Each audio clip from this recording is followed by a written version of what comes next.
周一長談深入時事話題，我哋今日關係繼續同我哋 Greater Vancouver Board of Trade 嘅總裁 Mr. Iain Black 嚟傾下呢一個有130年嘅組織如何維持嘅生命力。Welcome back. Thank you. That's okay. We just talked about you have just touched on something about the government relations, which you have been very successful. And I can see that you have been very involved in a lot of advocacy works, including protection of the infrastructures, asset management, even on the credit card merchants' fees. All these things you have been successfully advocating all levels of governments to do it. Now, as a board of trade that promotes trade, non-political organization, how do you define yourself when you get involved in the advocacy of the politics? That's a very delicate matter, and it's a very important question. You know, there's a technical answer, which is that we are, by our very bylaws, and we are very strict about this, we are nonpartisan. Yes. We are nonpartisan. We don't have a relationship with the federal Liberal government. We don't have a relationship with the former federal Conservative government. We have a relationship with the government of Canada, whoever it is. Likewise, the province of British Columbia and the various mayors throughout the region. That is our role. Putting it slightly differently, and this is how we keep our focus, is we stay focused on what's right, not who's right. And when you can discipline your mind, then it's amazing how the conversation can flow. So when we look at our proud accomplishments over the last many, many years, I touched briefly on the airport success of 20 years ago. That was a big moment for our region and our province and our country, actually. It's probably the most successful airport model in Canada. When you look at the Canada Line, that marvelous rail line that connects downtown Vancouver with the airport, that was dead in the water. It was a failed project. And the government, provincial government, and the municipality mayors had said, we can't do this, we can't agree, we're walking away. It was the Board of Trade, before my time, it was the Board of Trade that stood up and said, no, you cannot let this stop. We must get people back to the table. And the Board of Trade is given the credit for getting that conversation going again and pushing that project over the finish line to make sure that beautiful train that we have today actually exists. And if you have a Nexus card, I do.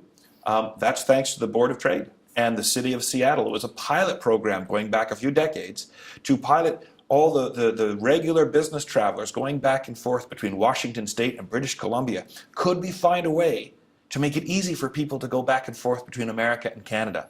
Well, 20, 25 years later, we've all got Nexus cards. That's the kind of stuff we've done over the years. But we do it because we're nonpartisan. We focus on the things that matter to help government pave the way and then get out of the way. We don't want government regulation that isn't necessary unless it's about health and safety or public, consumer protection. And if it's not one of those two things, we don't want it. That's one thing that you just mentioned is very inspiring. When your charter or your bylaws make sure that you are non-political. Absolutely. And to define the non-political, you have just mentioned non-partisan and but pro-government. Oh yeah. It doesn't matter which government it is. Correct. Your job is to establish a good government relations. Correct. Be it NDP or the Liberal, Conservative, you work with the government. We don't have the luxury of political opinion. Our members are people who are driving businesses who want good policies in place to allow them to succeed and prosper in the Pacific region, right? But they also know that if their streets aren't safe, if there's too many homeless people, drug addicted, mentally ill people around, that is going to stop them being able to grow their communities the way they want. If they can't get public transportation in place, if they don't have a really good SkyTrain or LRT line down the Broadway corridor or out to Langley, these are priorities of the Greater Vancouver Board of Trade because they build our region just as much as getting the port and the airport and all the railheads and all the stuff that we normally think about around business and trade. Those are important, yes, but we have to think more broadly. And because we're focused on the policy, not the politics, And because we do that, we get the respect of the governments because they realize that once they deal with us a little bit, we're not political. We're not partisan, rather, in how we think. We stay focused on helping them make good decisions so that we all benefit. Are you involved with TransLink? What do you mean by that? I'm tempted. Yeah. I'm very tempted when you're talking all about this transportation. Now, we have a long TransLink history. is a mass that everyone knows, and all levels of governments are pushing back and forth and back and forth. But can Board of Trade come back with the role that you had before with the airport and the Canada Line and shake the TransLink? I'm actually quite encouraged by what I'm seeing at TransLink right now. So let me answer your first question, because I wasn't sure where you were trying to take me. We were very involved in the transportation referendum a year ago because we saw for the first time the collection of mayors that comprise the Mayor's Council. They actually made a decision on a common vision. And because of the way the Mayor's Council is structured, it's very difficult for them to come to consensus agreement on anything. I used to joke about, they can't agree on what to order for lunch. Because the structure, that's not a cheap shot at any of the individuals who sit on it. It's the structure set up that way. And that's actually, before we even start talking about TransLink, that's just the Mayor's Council. So when they came up with a vision of public transportation, which is such an important part of our economy, because if we can't get people to their jobs, that's not good. So, and if we don't have people off the roads, then the goods that we need to get, the trucks that we need to get moving, they get stuck in traffic because there's too many commuter cars. So public transportation and SkyTrain and the buses are a very, very important part of our economy.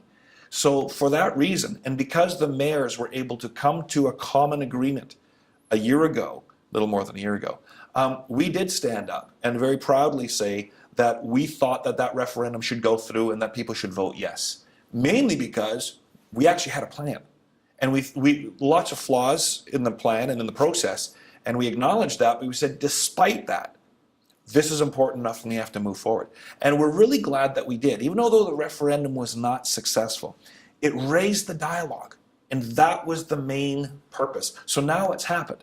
A year later, the mayors have come back with another plan. And people are listening and they're paying attention. There's new leadership at TransLink. A brilliant individual by the name of Kevin Desmond, who used to run a big part of the transportation network just in King County near Seattle. Very articulate guy, knows the business, passionate about public transportation, and he has a lot of experience working with politicians like the Mayor's Council. So I'm actually quite optimistic that they are going to do some wonderful things and that they're going to see the first phase of their plan move forward, and we're all going to benefit. Whether you take transportation, public transit or not, we all benefit if there's a good public transit transit option in place, because if nothing else, it gets people off the road so you can drive your car faster, if you will, or get where you need to be a little bit faster at least. Well, when you said you are very optimistic and you're very encouraging, it's more like an observant. But is the Board of Trade still actively involved as part of this? I know the Board of Trade has assigned seats at the airport. Yes. So we have a do seat you on the have an board, assigned seat at the TransLink board? That's a very good question. Well, we don't. We've got a very special role with TransLink. It's a little bit different. We have a seat on the nominating committee. So the governance model that exists right now at TransLink, that has a board of directors to which management reports, and the Mayor's Council has to approve the board directors. But there's a nominating committee that's quite separate from that comes up with a list of directors for the mayors to consider. And we actually have a seat on that nominating committee, which again reflects our history and our role in the area. And we've got a good relations with TransLink, with many of the mayors.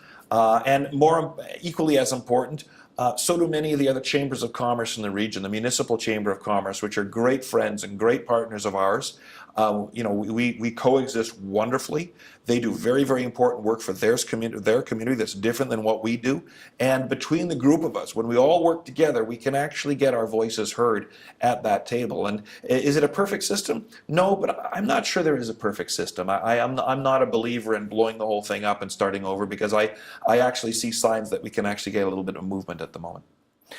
Wonderful. I think at least with the success that Board of Trade had with the airport and the Canada line, and now that you have a formal, almost semi-formal role in this process, that gives me some optimism too.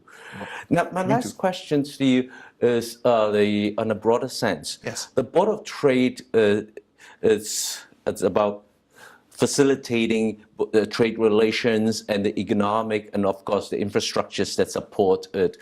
What do you think of TPP? And also these international free trade agreements. Do you think that as we evolve globally, Yes, it will also change your role? I don't know if it'll change our role, but I think it will increase the importance of our existing role. In May of this year, we released an unprecedented piece of work called the Greater Vancouver Regional Economic Scorecard. And it was the biggest policy work that we have done in 25 years. It took us 2 years to complete it. And for the first time in history, we studied the region as a region, not as 22 different cities, but one region. And we compared ourselves with 19 other jurisdictions around the world who are similar to us, port cities, close to an international border, the end of railheads, big international airport. And we compared ourselves and said, how are we doing along 30 different measurements? And 21 of them were economic, and about 10 of them or so were livability and socioeconomic. We're very proud of that piece of work. And what came out of that are 3 or 4 very key messages and priorities for what we think we need to do together over the next 10 years. And trade is a very big part of it. Getting commonality within even Metro Vancouver, of the 22 municipalities, so we have the rules the same. Well, what you've described is, can we get the rules the same across Canada? Can we get the rules the same around the world? And if we can do that, as we've shown can happen with things like NAFTA and the free to trade agreement with the United States, then absolutely we believe that we can do so with the Trans-Pacific Partnership. We're very, very much in favor of that. It's the largest market in the world. To give our small and mid-sized businesses the opportunity to export into that market and get all the red tape out of the way and make it easy for their products and services, which are the best in the world, and allow them to have unfettered access to the market in Asia and the developing markets that are there, the developing economies there. Vietnam is a great example. There's so many wonderfully growing economies there that we really believe that we have to get access to them freely and quickly, and the TPP is the way to do it. Thank you very much for today's interview. Pleasure. The Board of Trade, after 130 years, you still got the visions, you still got the actions, and I have to congratulate you on that. Thank you for that. I work with wonderful people. Thank you. 真係長談，我哋今日佢傾嘅係 Greater Vancouver Board of Trade 130歲，佢哋到而家仍然好積極、好有活力，就係佢哋能夠面對時勢、適應時勢，而且凌駕時勢向前行。呢個係我哋應該學習嘅。真係長談深入時事話題，我係黎拔佳，今日到此為止。